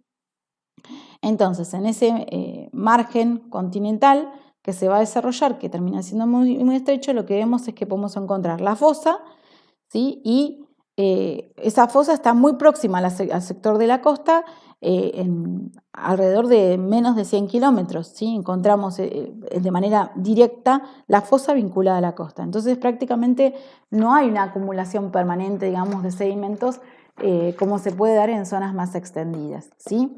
Ese sería el ejemplo bien marcado entre los márgenes continentales activos y los pasivos. ¿Bien? Seguido de estos márgenes vamos a encontrar las cuencas oceánicas profundas. Dentro de las cuencas oceánicas profundas se da entre el margen continental y el sistema de dorsales oceánicas que se encuentra dentro de los océanos, partiendo a la mitad, si se quiere, los océanos, y se encuentran allí, entonces, esto que denominamos cuencas oceánicas. Bien, el tamaño de esa región es obviamente comparable a la superficie que está por encima del nivel del mar, es decir, que son muy extensas las cuencas oceánicas, y la mayoría del fondo oceánico es completamente desprovisto de luz, es oscuro y no existe en ellos ni vida vegetal ni animal, o no se cree que la exista en gran cantidad, y dentro de estas, en profundidad, la columna de agua llega a temperaturas próximas a bajo cero, ¿sí? Y a cero. En estos casos, la presión de agua varía desde 200 a más de 1000 atmósferas. Es decir, que se hace muy difícil la existencia de vida en estos lugares. En esta zona existen regiones que son notablemente planas o achatadas, conocidas como llanuras abisales. También encontramos picos volcánicos elevados, ¿sí? Que los llamamos en términos generales montes submarinos, y también guyots cuando se encuentran desgastados, ¿sí? Vemos también depresiones lineales extremadamente profundas, que son las fosas oceánicas, y también grandes provincias basálticas, grandes mesetas basálticas que se denominan justamente mesetas, ¿sí? Vamos a comenzar a hablar de una de ellas. En el caso de las llanuras abisales, estas se encuentran a continuación del pie de talud, de los márgenes continentales pasivos. En general son áreas más bien pandas, es decir, planas o chatas, que se conocen y que se pueden alcanzar, ¿sí?, con distintos estudios, y presentan un relieve casi nulo. En términos generales, su forma topográfica es plana y es el resultado de la depositación de grandes espesores de sedimentos que van a cubrir toda la rugosidad de ese fondo. Estas áreas están cubiertas de sedimentos de grano más bien fino, que derivan de los continentes, es decir, de carácter terrígeno, y son depositados fundamentalmente por la acción de las corrientes de turbidez, es decir, por las turbiditas. A lo largo de los márgenes continentales activos, la cosa cambia. Los sedimentos están derivados también de la plataforma y del talud, que son, digamos, atrapados en la zona de fosa y no se desarrollan, digamos, las llanuras abisales estrictamente como pasa en el caso de los pasivos. Estas llanuras son más bien comunes entonces en la zona del Océano Atlántico y son menores o poco comunes en la del Pacífico, que tienen un carácter más bien excepcional, ¿sí? Bien, otro de los elementos que encontrábamos eran las fosas oceánicas, ¿sí? Y los montes submarinos. En el caso de los montes submarinos y guyots que se encuentran asociados a las llanuras oceánicas, en estos vemos que en los fondos oceánicos existen una gran variedad de volcanes, ¿sí? Eso ya acercándonos más a la zona de Rif justamente, y a estos volcanes, que son volcanes de magma basáltico, es decir, que tienden a ser volcanes en escudo, los denominamos montes submarinos, ¿sí?, cuando ya están inactivos. Y estos pueden elevarse centenares de metros, en donde generan un monte marino activo, ¿sí?, por encima de la topografía circundante. Entonces, el mayor número se encuentra generalmente en el Pacífico. Suelen formar cadenas de tipo lineal, que no deben confundirse obviamente con una dorsal centroceánica, es diferente de una dorsal centroceánica, y se las suele denominar dorsales asísmicas también, ¿sí? Existen algunas cadenas, como la de los montes submarinos de Hawái y de Emperador, que se forman encima de lo que se denominan puntos calientes, que ya los estuvimos viendo, ¿recuerdan? Otras van a nacer cerca de las dorsales oceánicas, ¿sí?, es decir, próxima y a veces en forma perpendicular a ellas, es decir, como vemos en el esquema, asociado al sector de Rif. En el caso de que el volcán crece lo suficiente antes de que el movimiento de las placas lo aleje de la fuente de magmatismo, la estructura entonces emerge como si fuese una forma de isla, como podemos ver en el esquema, generando un monte submarino activo, ¿sí? Esto lo vemos mucho en las islas de los Azores, las islas de Ascensión, en todo ese sector. Estos volcanes, cuando existen como islas, son de manera permanente erosionadas hasta alcanzar un relieve más bien plano en el sector de proximidad al nivel del mar, es decir, son afectadas de manera permanente por la acción del oleaje.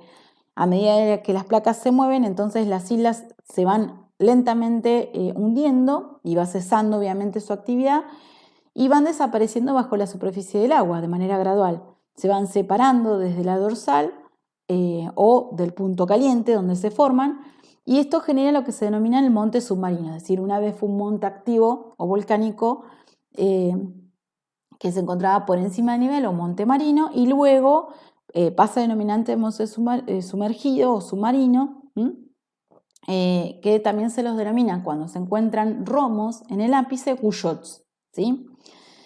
Las plumas de manto van a generar en términos generales formas más bien achatadas o llanuras oceánicas que se parecen, digamos, a las provincias basálticas que podemos encontrar en el continente, es decir, grandes extensiones en donde podemos encontrar amplias mesetas de basaltos. Por lo tanto, estas llanuras están formadas principalmente por lavas basálticas en almohadilla y también por otras rocas máficas que en algunos casos superan hasta más de los 30 a 40 kilómetros de espesor, ¿sí? Bien, otro de los elementos que habíamos mencionado son las fosas oceánicas. Esto está asociado obviamente a sectores donde tenemos una actividad un margen más bien activo. En este caso, a pesar de que las fosas oceánicas constituyen un porcentaje pequeño del fondo oceánico, son muy importantes, ya que allí es donde se produce la subducción de la placa litosférica. En este caso, las fosas oceánicas son áreas largas y angostas que están circunscritas a márgenes continentales más bien activos, por lo tanto, son muy comunes en la cuenca oceánica del sector Pacífico. Ahí podemos encontrar la fosa Chile-Perú, que tiene alrededor de 6.000 kilómetros de largo y unos 100 a 150 kilómetros de ancho. Y allí tenemos una profundidad de unos 8.000 metros en esos sectores. Entonces, las fosas oceánicas son, en términos generales, lugares de mayor profundidad que pueden alcanzar incluso hasta los 11.000 metros, como podemos encontrar en la fosa de las Marianas, es decir, zonas muy, muy profundas. Además de los terremotos creados cuando las placas van rozando entre sí en estos sectores de gran actividad, también podemos ver allí actividad volcánica asociado, además de los terremotos. Entonces, es ahí cuando la placa que desciende y se hunde permite que el material que migra de manera lenta hacia abajo vaya incorporándose o amalgamándose con el continente, y ahí se produce una actividad volcánica en superficie, generando lo que denominábamos, recuerdan, arcos islas volcánicos que están paralelos a la fosa, y también los arcos volcánicos continentales que son paralelos a las fosas en zonas del continente. Bien, esos serían los que podemos encontrar. Ahora bien, ¿cómo se da el proceso de sedimentación en profundidad? ¿Sí? Es decir, cómo se sedimenta o deposita material en las cuencas oceánicas profundas. Lo que podemos ver allí es que los sedimentos de fondo oceánico consisten principalmente de depósitos de grano muy fino, debido a que ahí existe pocos mecanismos que puedan transportar sedimentos de tamaño más grueso, es decir, tamaño arena o tamaño grava, desde el continente. Es decir, en estos sectores de mayor quietud lo que más abunda es la decantación del material, y los materiales tienden a ser finos. El único evento que permite la incorporación de materiales más groseros es el desprendimiento desde zonas o casquetes glaciares de los icebergs, que pueden transportar sedimentos de grano mucho más gruesos dentro del bloque de hielo y hacia la zona de los océanos. Y es por ello que se forman una serie de franjas de sedimentos marinos glaciares en áreas, por ejemplo, adyacentes a Groenlandia o Antártida, es decir, a zonas de casquetes que de manera permanente van desprendiendo estos bloques de hielo. La mayor parte del sedimento de grano fino en el fondo oceánico siempre es polvo eólico y ceniza volcánica, que proviene de las zonas continentales o de las islas oceánicas, e incluso a este se le incorpora una serie de materiales organógenos o caparazones de organismos microscópicos que viven cerca de la superficie del agua. Otros orígenes de los sedimentos incluyen, por ejemplo, el polvo cósmico y los depósitos resultantes de la reacción química del agua del mar. También podemos encontrar en esos sectores nódulos de manganeso, que son muy comunes en los fondos oceánicos y están compuestos por óxido de manganeso y de hierro. También podemos encontrar algunos que tienen cobre, níquel e incluso cobalto, es decir, que se convierten en un recurso importante. En general, el total de los sedimentos de fondos oceánicos lo denominamos en conjunto sedimentos pelágicos, es decir, que son sedimentos típicamente resultantes de una decantación a partir de materiales que se encuentran en suspensión y que provienen del continente, ¿sí? Se reconocen dos tipos de sedimentos pelágicos. Por un lado hablamos de arcillas pelágicas y por otro lado de cienos. Las arcillas cubren la mayor parte de las zonas profundas de las zonas oceánicas y generalmente son de colores marrones o rojizos y están compuestas por partículas de tamaño arcilla que derivan de zonas continentales o terrígenas o también de las islas oceánicas. Otra de las cosas importantes, otro de los tipos de sedimentos pelágicos importantes son los cienos, que están compuestos principalmente por la cuestión organógena, es decir, por caparazones microscópicos de algunos animales y algunas plantas que pueden habitar en las zonas marinas, ¿sí? Y se denominan en términos generales cienos calcáreos y tienen más cantidad de esqueletos calcáreos de pequeños organismos que en general son foraminíferos y que cubren grandes extensiones de los océanos. Y en este caso podemos encontrar también cienos silíceos, que están compuestos por esqueletos de sílice de organismos de animales como los radiolarios o algunos más vegetales, como por ejemplo las diatomeas, ¿sí? Que son más bien algas. Entonces, podemos tener esos cienos carbonáticos que se encuentran a profundidades menores, ¿sí? 4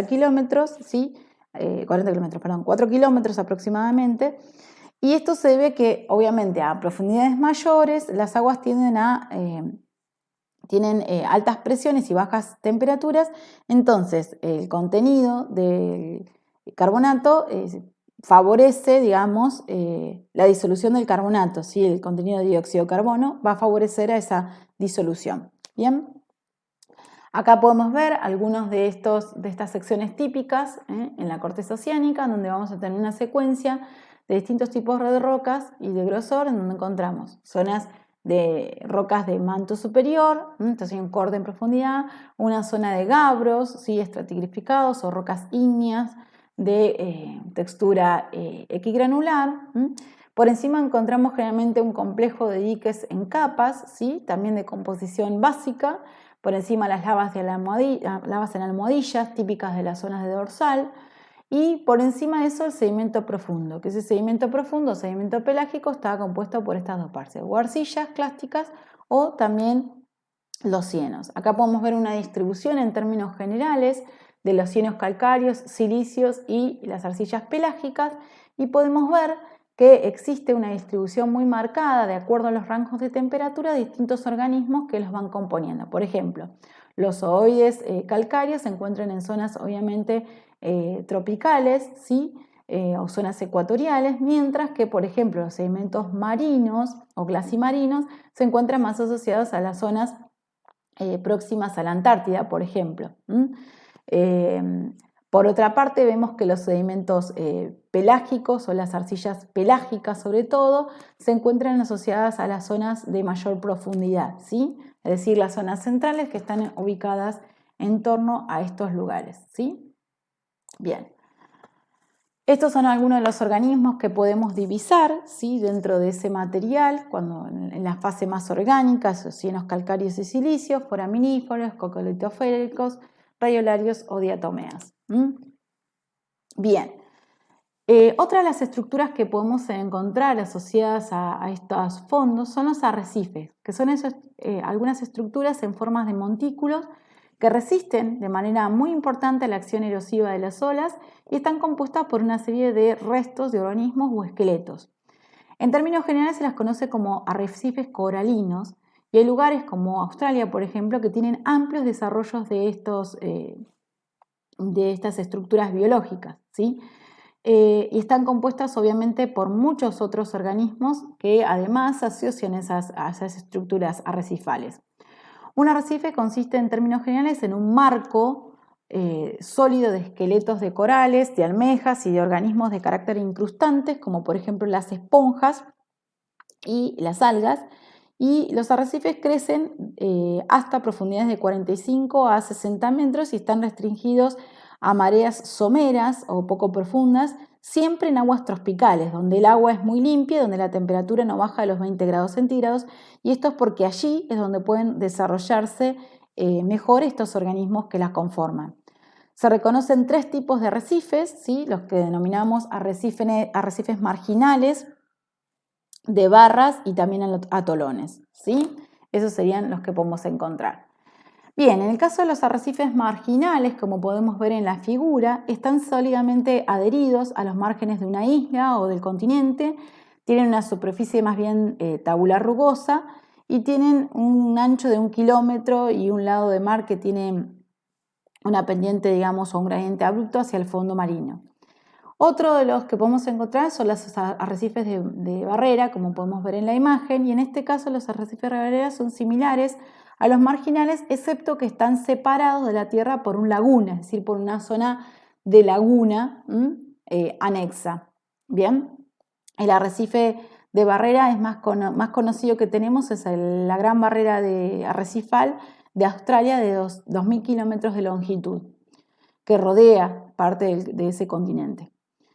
Un atolón sería la otra posibilidad que vemos en la última imagen. Es un arrecife más bien circular u oval que rodea ese lagún y que se forma alrededor de las islas volcánicas. Una vez que ésta se hunde, la isla, por debajo del nivel del mar, a medida que la placa sobre la cual estaba desarrollándose se va alejando de ese océano oceánico o ese punto caliente, a medida que se produce esa subsidencia, los organismos van construyendo entonces aún más, ganando más altura de arrecife. Así va creciendo, digamos, la parte más viva del arrecife y permanece en aguas más bien poco profundas. Entonces la isla eventualmente se hunde por debajo del nivel del mar, dejando una laguna circular que rodea toda una construcción arrecifal de gran altura, ¿sí? Que puede ser más o menos continua en función de cómo se desarrolla esa estructura biológica. Esto es típico, por ejemplo, en las cuencas del Pacífico Oeste, este tipo de desarrollo. La mayoría comienza obviamente como un arrecife marginal y cuando comienza la subsidencia evoluciona a uno de barrera y después obviamente cierra ese ciclo con el desarrollo de un arrecife de tipo atolón, ¿sí? Bien, finalmente, en cuanto a las dorsales marinas, dorsales oceánicas, lo que podemos ver es que a lo largo de las zonas de divergencia de las placas, que están muy bien desarrolladas, lo que podemos encontrar es el fondo oceánico elevado, formando una dorsal oceánica o dorsal centrooceánica, le decimos. En este caso, todo el sistema de dorsales oceánicas se encuentra interconectados, es, digamos, el rango topográfico de mayor longitud que tenemos en la superficie terrestre en profundidad y representa más del 20% de la superficie terrestre. Es decir que ahí podemos encontrar típicamente una zona de cresta, de una estructura lilial como la que observamos en la imagen o en el esquema, y se sitúa entre 2 y 3 kilómetros por encima de las cuencas oceánicas profundas que están adyacentes, que están colindantes o vecinas, y marca los bordes de las placas donde se crea una nueva corteza oceánica, ¿sí? Las dorsales oceánicas son tan altas como algunos montes continentales y por lo tanto suelen describirse como estructuras de naturaleza más bien o aspecto más bien montañoso o orogénico, pero en general estas montañas, a diferencia de las continentales, se forman donde las fuerzas son más bien tensionales, es decir, que son el resultado de fracturamiento o en donde la corteza oceánica tiende a separarse, ¿sí? Mientras que las continentales tienen ese aspecto más de orogenia, de compresión, no de extensión. Es decir, que todas estas montañas o formas montañosas que vemos están siempre cercadas por fracturas. Están compuestas de capas de roca, como dijimos, basálticas, recientemente formadas, que están falladas según estos bloques alargados, y a lo largo de algunos segmentos del sistema de los dorsales oceánicas también podemos encontrar fosas que están limitadas por unas fallas normales, producto de la extensión de ese valle de rift, ¿sí? En general estas estructuras pueden superar 50 o 60 kilómetros de ancho y pueden tener una gran profundidad que puede llegar hasta los 2000 metros de profundidad aproximadamente, ¿sí? Acá podemos ver en esta figura entonces el desarrollo generalmente subsidiario también de los montes submarinos Ugullot en las zonas de dorsales, y podemos ver cómo se da esa gran extensión a lo largo de todo el globo. En este otro podemos ver la evolución, ¿sí? En este esquema de esas estructuras de Guyot asociados al desarrollo de la actividad en zonas de divergencia y cómo se va perdiendo, digamos, de la zona de mayor actividad, ahí inicia la mayor actividad volcánica y se distribuye lateralmente generando relictos de Guyots en cada uno de esos sectores y también sectores en donde permanece la actividad ígnea, generando una gran actividad hidrotermal, que como recordarán, la actividad hidrotermal en esos montes submarinos permite la depositación de muchos recursos metálicos, ¿sí? De mucho recurso no renovable que puede ser de interés económico. Bien, acá podemos ver entonces también el desarrollo en el sector de Rif, que esto se encuentra obviamente todo debajo del mar, y podemos ver una zona central en donde tenemos un monte muy activo, que es la zona de apertura de ese Rif, y lateralmente podemos observar la zona de las pillow lava o material basáltico lábico fresco o reciente, que está vinculado obviamente a la emanación desde la cámara magmática.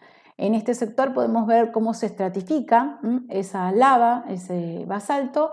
En las partes bajas podemos encontrar toda una zona de diques ultrabásicos y por encima todo el desarrollo de las lavas pillow o en almohadilla, y cómo se relaciona esto con fallas normales o fallas extensionales en este fondo oceánico profundo asociado a zona de rift. Y esto sería una imagen de cómo se ve en profundidad la actividad hidrotermal en estos pequeños springs, ¿sí? O zonas de pérdida de calor en estos sectores, ¿sí? Bien, con esto terminamos la unidad océanos.